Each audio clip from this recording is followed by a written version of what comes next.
Hi there everybody, welcome to the vlog. Today, the third and final part of the Get Back mini-series came out, so I'm back to give my little analysis of it. Like I've been doing in the first two episodes, I've taken some notes about some stuff that I thought was interesting that happened. And yeah, like I said in the first episode, I only wanted to take notes when I thought something really important historically happened. And that winds up being about every 10 seconds in this series. It's crazy. I'll be doing a full review video later, probably tomorrow. But today, yeah, just going to dive into part 3. It starts on January 26th. They're now, well, at this point, they're 3 days away from the concert. The concert winds up happening on the 4th day, Thursday. This is Sunday, but it starts with Ringo at the piano playing a part of a new song he's writing called Octopuses Garden. Really cool to see. And I think it's cute that George immediately comes over and starts helping him with it. Starts coming up with ideas to like flesh out the chord progression on that. And on the final track there, I mean, I really feel George does so much to make that song great. I mean, the original song is good too, but yeah, it's really cool to see him helping Ringo with Octopuses Garden. And as they're working on it, George Martin comes in and watches them. And yeah, then John comes in too to overlook. And then as kind of a joke, John joins in on drums while he's playing. Paul and Linda enter. And this day is interesting because they've brought their daughter, Heather. And that actually, their daughter, Linda's daughter, Heather. And that really adds a new dynamic to the recording session that day. It means they can't really bicker. I'm only kind of noticing this now as I'm talking. It means they can't really fight with each other because now they've got a kid in the room. And also, I feel like, honestly, having a kid in the studio could have been a little bit disruptive for them, but they seem to have a good time. Then there's a clip of them figuring out the chorus harmonies for Let It Be, and they're really starting to come together. They talk about finishing the song with the big gospel ending, which is kind of how it winds up, with the big sort of, it's kind of a church organ sound ending the song. At this point, I've noticed all day on this day, January 26th, Paul is just basically telling Ringo what to play on drums, coming up with all his drum ideas, which is the thing that other Beatles, particularly George, have expressed displeasure with already in this series. And by the end of this recording day, January 26th, Ringo is clearly pretty dejected, because Paul is not only critiquing what he's playing and giving him different drum lines, but he's also giving him less and less to do. And then at this point, Billy enters and he starts jamming with the band, plus Heather and Yoko. They all have this big jam, and it's actually awesome. The seven of them, I suppose. The Beatles, plus Billy Preston, plus Yoko, plus Linda's daughter Heather. It's so fun. And then the lyrics veer into a twist and shout / dig it matchup. It's very cool. But then as I'm listening to this and I'm like, oh, and then it turns into a dig it / twist mashup. They put up on the screen, this take appears on the Let It Be album. That blew my mind because I almost didn't recognize it in the context of the full jam. But sure enough, there it is with John's little interjections throughout. You can see George Martin really enjoying it. Although he wouldn't have been the one to make the final decision to include it on the Let It Be album, would he have been? It would have been Phil Spector, but he looks like he's enjoying the jam. Then after that, they just go into more jamming, just playing some old rock and roll songs like Shake, Rattle, and Roll and Blue Suede Shoes. Really fun to do that. I mean, that's what they started doing just in the early days, playing these old rock and roll songs together. Then they start running The Long and Winding Road with John playing bass. He starts out goofy, but then genuinely tries to figure it out. And then Paul starts doing the same thing to him that he had been doing to Ringo, which is kind of micromanage him and tell him to do less. I actually kind of get what people are talking about as this goes on. I start to get vibes of Paul. I know Paul's just trying to wrangle the band together, but I can understand how it might seem a little bit overbearing to some. Yeah, Paul's just telling him his part there, but I guess it works because the following take they do is, again, the one that winds up on the Let It Be album.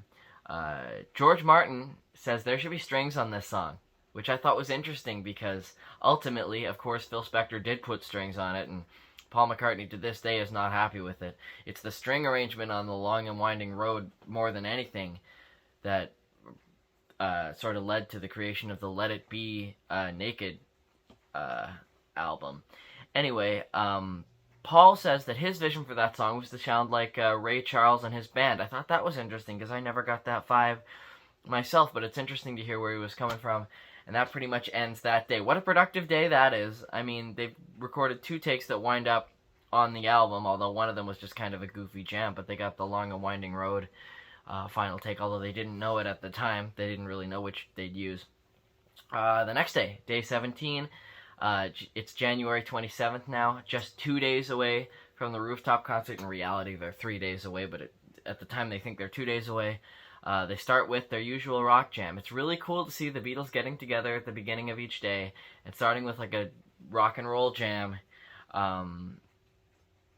It really feels like it helps them tighten up. It helps them have fun to start the day, and which is probably good for a band that's had their struggles within the band up to this point. So I say that, but then this day didn't go particularly well in the end. It looks like they're recording these classic rock and roll songs for the album, because it looks like they're intersplicing it with clips of them in the control room listening back to these takes. They're doing like Shake, Rattle, and Roll, Kansas City, Miss Anne, stuff like that. George mentioned that he stayed up the entire previous night writing, and I thought this was cool. He said that the reason he was up all night writing a song is because John had given him the advice 10 years ago to, if you have a good idea for a song, just finish it. Don't put it off, just finish it. So it's like, this is your fault. It's your fault I stayed up all night. I thought that was a cool little insight there. Then they start working on Old Brown Shoe. And then there's this really cool clip of Billy helping George with like a piano arrangement, teaching him some like jazz chords and stuff. That's really cool to see. And then the rest of the band joins in. And then you see a shot, there's at least one take where it looks like Billy and Paul are both playing guitar. Unless Billy has a bass. I feel like I've seen a 6-string bass around at some point during this. Let me know in the comments which that was. Then they start working on Let It Be, and they run through it a number of times, and it's not going well, and Paul describes it as plotting. Then they start working on the Long and Winding Road, and they're just having the same problem. They can't get it quite down. They feel like it's plotting. They feel like they've played these songs a million times. And Paul is getting really overwhelmed and flustered by this point. He's clearly upset that they're not making the progress they need to be making. They decide to make some adjustments with sound. They figure maybe it's the sound setup that is throwing us off, because they're trying to play through PA speakers. A, so that each other can hear it, and B, because it gives more of a live vibe. But it's just not working, so they get rid of the PAs, and they're just doing more of a straightforward studio setup. In fact, because the previous day had gone so well, they just decided to reset to the previous day's setup completely. Paul starts playing Oh Darling at this point, and John says, oh, good news, Yoko's divorce just went through. And then they do this really cool sort of celebratory version of Oh Darling, with John doing some like ad-libs on the verses, and then doing some pretty sweet harmonies that of course we haven't heard before. Those harmonies don't wind up on the record that winds up on Abbey Road, but that was really cool to see. A celebratory Ringo's divorce has gone... Ringo's? Oh man, I've been talking too much lately. Yoko's divorce has gone through epic jam. And at that point they start working on Don't Let Me Down, and it seems like this is when they're figuring out the I guess nobody ever loved me like she done me, like that sort of rhythm. And that's really cool to see when that comes through, because I guess they'd had that song for a while, but they're just trying to nail down the intricacies of that part there. And then the band leaves for a break, and you get a clip of the studio crew picking up the instruments and jamming. So you get a non-Beatles jam in there too. Just why not? Then they start getting more like pages from what's going to become their book for Let It Be, and they're pleased with that. They really like what they're seeing. I noticed at a certain point here, Paul starts playing the piano part from Strawberry Fields Forever, just riffing around, having fun. And then they start discussing the logistics of a rooftop show. But the band still seems pretty nervous about it. They don't seem totally sold on the idea, and they really wouldn't be sold on the idea until the moment it actually happened. They keep doing takes. At this point you hear a take of Get Back, with the famous take, of course, that would wind up on the album. And you know it's going to wind up on the album right as it starts, because it starts with the famous John ad-lib.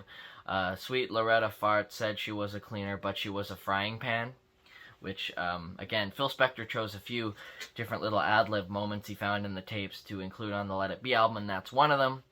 And, yeah. Actually, that may have not been in the take that was used on the album, I'm just realizing.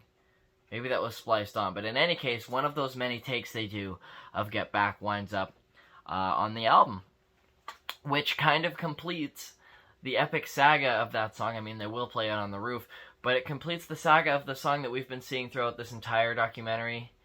Starting from the very beginning, when Paul is just strumming, trying to come up with a new song, we see the absolute moment that he comes up with it, which is incredible.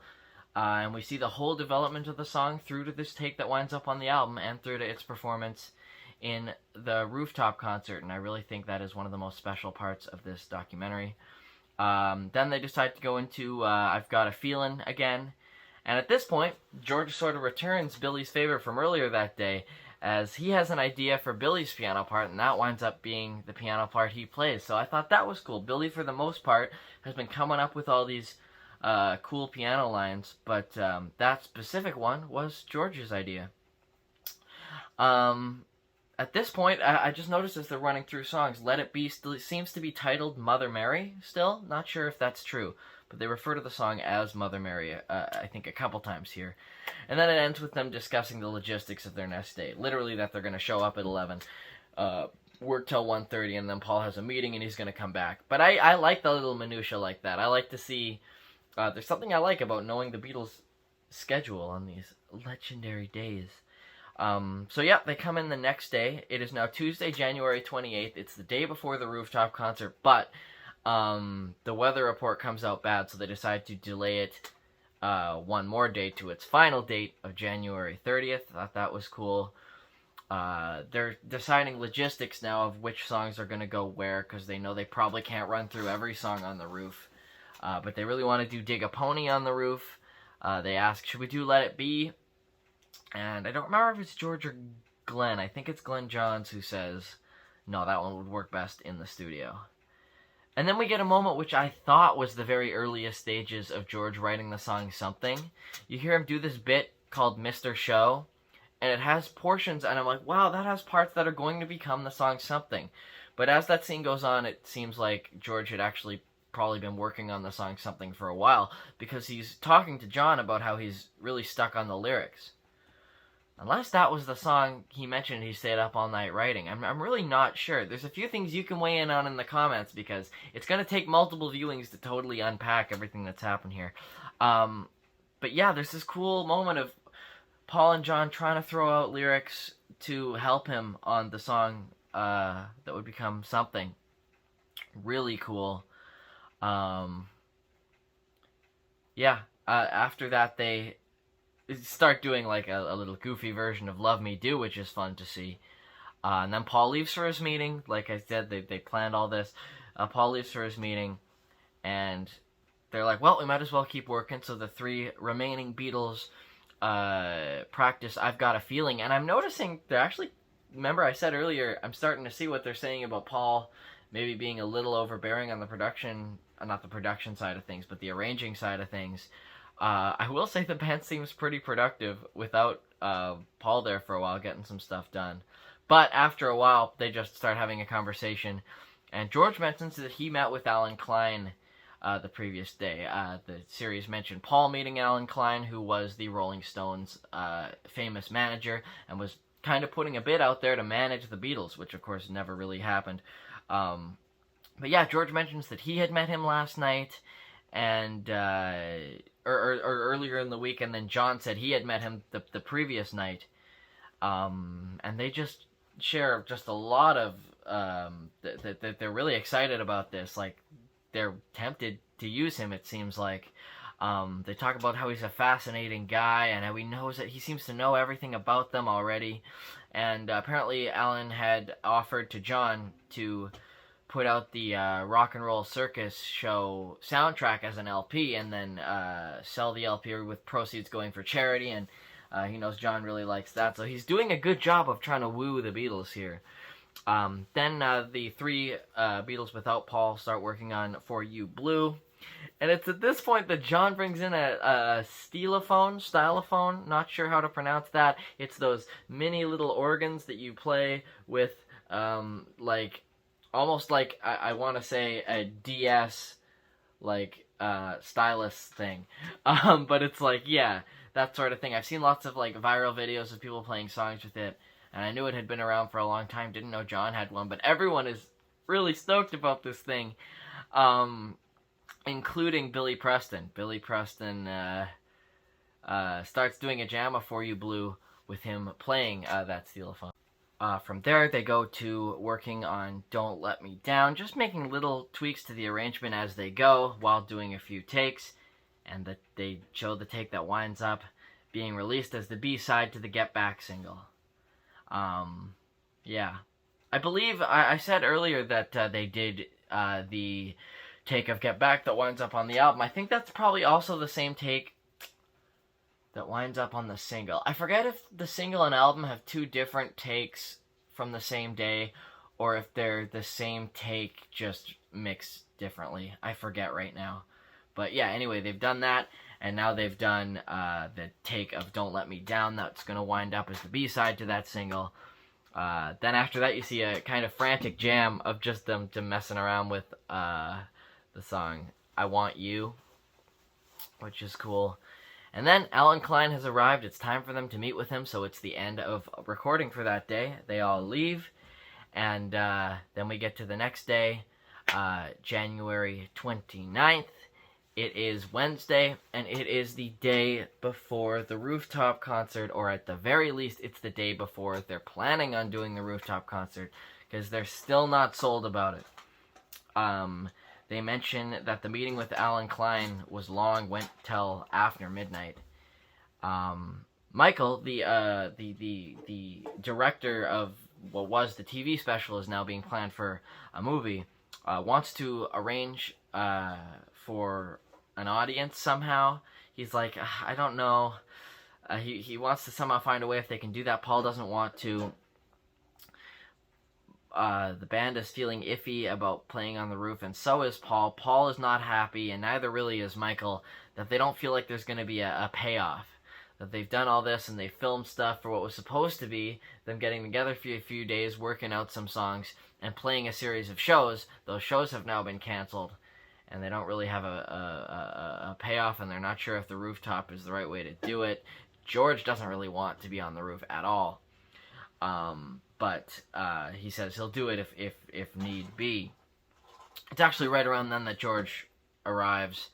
Paul is at this point saying we should actually push this back a few days, which is a thing we've heard before. Push it back a few days. We'll get the takes we want for the album out here, and we'll organize a show somewhere. And I think Michael thinks that's a good idea, but John says, go up on the roof. It's going to be a cool thing. We'll go up on the roof. Even if we treat it like a dress rehearsal, we should still do that. And Paul's like, yeah, I guess you're right. But now they turn to being very concerned. This is a very stressful day. They're all just kind of stressed about the future. They are frustrated that they feel like they don't have any usable takes. Paul says that at one point. He's like, I don't think we have any takes that we're going to use on the album. And after worrying about that for a while, they decide, well, let's actually just get a song list in. Let's take a look at a song list and see what we have. And that's actually a really cool moment, because Paul goes down the list and goes, wait, we've got more songs than we realized. He originally thought they only had 6, but then he realized they'd actually been working on like 12 or 13 in total, and they're all very excited about that. So excited that they launch into what I can only describe as a celebratory Dig It jam. Where the lyrics of Dig It are replaced by the song titles of songs that they've been working on. They're very excited. I thought that was a cute moment. And then we get a really kind of intimate conversation of George telling John that he's just got so many songs that he's not able to use for the Beatles. And he says he's got enough songs for 10 albums, and he really wants to take a side project from the Beatles and record an album.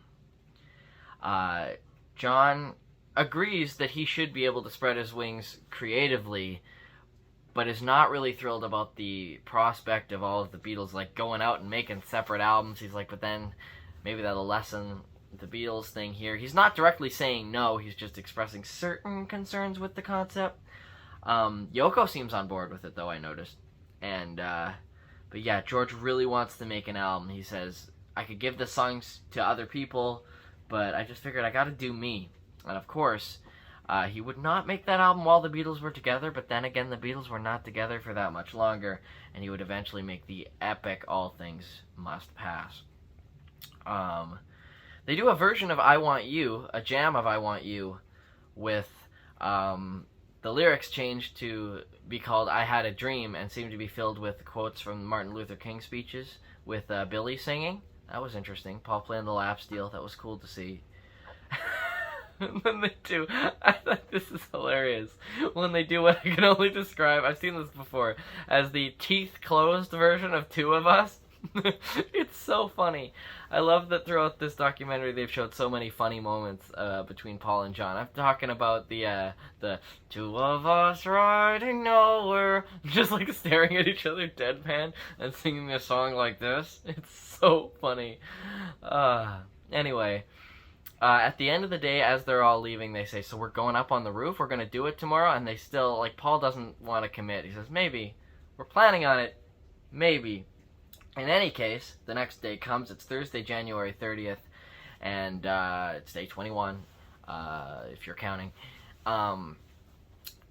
And even though the band hasn't said they're going to do it definitely, you better believe the film crew's going to set up. So they set up all of their cameras. Mal and the gang are setting up the Beatles' gear. So they set up a number of cameras up on the roof, of course. They have a camera on the building next door, which will be helpful, or the building across the street, rather. They have cameramen walking the streets to sort of get people on the streets' reactions, and then they have a hidden camera in the lobby, which proves useful when the police arrive. So I feel like they're kind of anticipating that. They definitely are. Paul said early in this documentary, I think in part 1, that he says, if we do a show somewhere, we could do one in London, but we gotta be trespassing. He says there's gotta be like an urgency to it. He says there's gotta be like people trying to get us to leave, and that's exactly what he got. But the band is still not sure if they want to do it, but they're like, just come up on the roof, you gotta check out our setup. They come up on the roof, and it is so rickety. That's one thing I never realized about this. I thought, like, I'm thinking they're up on the roof and it's just like a regular floor and they're just playing. I never thought about that. It had been mentioned in the previous episode. They're like, I don't know if this roof is going to hold. This concert really could have been a disaster. They're very lucky. I don't know if they fully did the research for what the capacity of the roof was, but at a certain point there was a lot of gear and people on that roof. And I'm talking like, I mean, you've probably watched it, I don't need to tell you, there's floorboards coming up and down. It's scary. Not floorboards, just the roof itself. Yeah, that was kind of freaky. They start practicing to get some sound back to the control room. It's working. So they figure, I mean, the second we start making sound is the second the police are going to start wondering what's going on, so they might as well start playing, and they do. And they start playing Get Back, and there's a couple cuts in it. And I'm like, oh, okay, so, because there was a part of me that was hoping that they would just show the entire unedited rooftop concert. But then they cut to black, and they really do, sort of. I feel like there's certain parts of the rooftop concert here that they've edited out. They've certainly streamlined it for time, but they've done this really cool thing with, like, picture-in-picture, so you can get 3 or 4 different camera angles at a time, and certain songs are interspliced with going down and talking to people on the street, people who love the Beatles, people who hate the Beatles, people who can't believe they're hearing the Beatles playing, people who are pretty generally ambivalent about it. Yeah, like, they're okay or whatever. And then there's this one lady who's extremely upset that she was woken up by them. But, yeah, like I said, I don't think this is quite the full concert. I'll get into it. So they start, of course, with take 1 of Get Back. Well, none of these are used as takes for the album. I mean, the first, yeah, take 1 of Get Back. With the multi-camera feed, it was really cool to see. And they finish it, and they hear some distant applause from down there. So even after just setting up and playing one song, people who, I don't know if they know yet that it's the Beatles up there, but they know there's someone playing, and they get a little bit of applause after their first take of Get Back. Then you see Michael and Glyn running around discussing things, trying to make sure everything's working.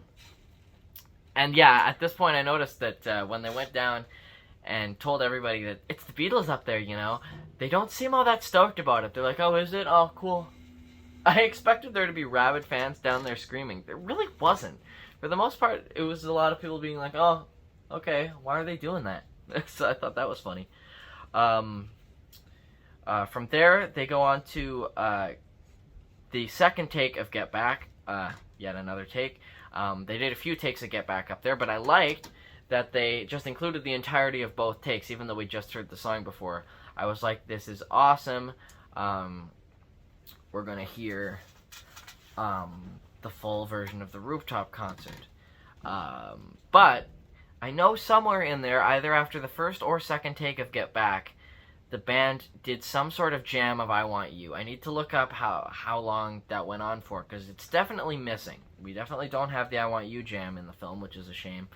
I noticed at this point, people are climbing roof to roof to try to get closer to the Beatles. People are stopping them at the perimeter of the roof, which is good, because like I said, there's enough weight on that roof already. And I don't know why I never thought of this. I mean, obviously, but yeah, the people on ground level can't see them. I thought that maybe if you were a bit down the way, you'd be able to see them up on the roof, but no. The crowd down there can't see it's the Beatles. They just hear them and assume it's the Beatles, but I think the film crew is also telling them that it's the Beatles and that these songs are going to be on their next album. Anyway, they do Don't Let Me Down next, and that's when we start to get the shots of people being upset about the too much noise thing. That's the take of Don't Let Me Down where John totally forgets the lyrics. It's like, like you can't remember the lyrics to one line, and it's kind of funny. From there, they do a take of I've Got a Feeling, and that's when the police knock on the front door. When they launch into I've Got a Feeling, they get into the lobby, and we start getting that awesome lobby footage of the police trying to intercept the performance, or at the very least turn it down. This is the performance of I've Got a Feeling that winds up on Let It Be. So, legendary. That's the one that ends with John doing the Oh, my soul. After that, John runs to the edge of the roof, looks down, and yells, "Peace on Earth!" to the people below. I thought that was funny. Then they do the One After 909 again. Second consecutive performance that does indeed wind up on the album. It's so cool to watch. I think I'd seen this performance before, but it's just so vintage Beatles. It is the early Beatles playing up there. I know that's very literally an early Beatles song, and it's different from the early Beatles because now you got Billy Preston up there as well, but yeah, just vintage vibes of them playing the way that they used to. And that's, again, there's so many little John ad-libs that wind up on the album. You get the, oh, Danny boy, ad-lib. Mal is doing such a great job in the lobby, meanwhile, of holding off the cops. He is doing the best, just talking in circles, trying to, like, prolong the conversation, and just buy the Beatles some time. It's so funny. The Beatles are like, surely this is unnecessary. And he's like, yes, well, we spent a lot of money, and they're only going to do a couple of songs, and just by having this long, frustrating conversation with the police, he's able to hold them off. It's so funny. Then they do the famous Dig a Pony take with the quick little false start, and that is, of course, the indicator that that is the performance, again, third straight performance that winds up on the Let It Be album. Mal buys more time for the Beatles in another clever way. Mal Evans, truly like the hero of that day, by saying, okay, you know what, I'll turn off the PA speakers, we'll just have the feeds into the board, and it won't make the crazy sound anymore, just give me a second. But I don't think he's ever doing anything. He says, I'll turn off the speakers, but that gives him time to, like, just go somewhere else, act like he's turning off speakers, and then eventually he comes, like, back into the police, like, a song later, and he says, I've turned them off, I've just got to turn one more thing off downstairs, too. And he goes somewhere else, and it's just killing time. It's so funny. After that, they do a brief little God Save the Queen jam up on the roof before launching into a second take of I've Got a Feeling. And then at this point, I noticed that, because after that second take of I've Got a Feeling, they did a third take of Get Back. That is missing from this movie, or is it? After that, you do get the second take of Don't Let Me Down. The police arrive and are seen at the top of the roof just as the song is starting. When I say the police arrive, obviously they've been in there, but that's the end of how far Mal can go to hold them off. They're now at the roof, but it looks like they're going to let the Beatles at the very least finish that song. But you can see them on the roof just having an argument with Mal. Mal, again, buying time just by arguing. It's awesome. Then after that, it seems like as Don't Let Me Down ends, the band knows the police are going to stop them, so they go right directly into Get Back, but I don't know. There could be an edit there. There might have been a gap in between. But then they go right into Get Back. And as they're playing Get Back, the police is like, okay, no, you can't launch into another song. We came up here to stop you at the end of the last song. You gotta stop. And at the very least, John and George stop playing, and it looks like the take is dead. But then it sort of bounces back up again, and the song finishes. So I'm not sure. I should have gone back. I'm trying to do this quickly. I should have gone back and found like the footage of the full concert to compare and contrast. Let me know in the comments if I'm wrong here, but I think that they take the beginning of the fourth take, which is interrupted by the police, and then they cut into the rest of the third take that we didn't see earlier to finish that. I'm not sure, because there's a quote later that I found very interesting. Yeah, but during Get Back, Mal is trying to get them to stop. Paul and Ringo are the only ones playing for a while. And then, yeah, John and George join back in, and I'm not sure if that's where an edit is, if there is one at all. Maybe I'm wrong. And of course, at the end of the performance, at the end of the whole performance, you of course get one of the most famous lines of all time. John saying, "I'd like to say thank you on behalf of the group and ourselves, and I hope we pass the audition." Of course, we've all heard that on the album. And when they're done, you just see the police dispersing the crowd.